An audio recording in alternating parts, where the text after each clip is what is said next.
Hey everyone, it's Friday 7th of November and it's time for your Minidisc weekly update. I've got a few bits and bobs for you this week. First order of business. Next week, Brisbane Square Library, we will be doing another 3D ear scan pop-up for custom in-ears, and we'll be doing some early Black Friday deals for selected custom IEMs. So if you are interested, contact us, or you can follow the link in the description of this video to make an appointment. Also, the new Sennheiser HDB 630 wireless headphone has been selling like absolute hotcakes. We've already sold through 2 stock allocations and we finally have our demo. So if you are keen to have a listen, pop into our store, try it out, and if you're keen, definitely make a pre-order. Also, I'm excited to announce that we've just received this. This is the Audio-Technica ATH-ADX7000, Audio-Technica's newest flagship dynamic driver headphone. And I would say that I finally reached my peak power level because I have manifested this headphone into existence. Let me explain.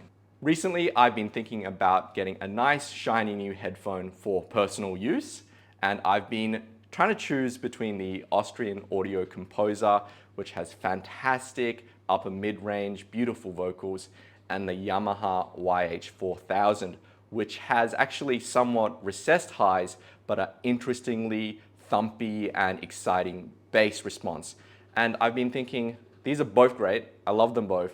Wouldn't it be great if there was something in between? Well, by putting that out there in the universe, somehow my cause were answered because the ADX7000 is somehow the exact middle ground between those two headphones. This Audio-Technica still has the lovely upper mid-range response that makes vocals sound so good on headphones like the ADX5000 and the Austrian Audio Composer, but it has a little bit of a tweak because the high frequencies don't have that characteristic sharpness that you'll find on the ADX5000. At the same time, the way the highs are recessed is not as extreme as it is on something like the Yamaha YH4000.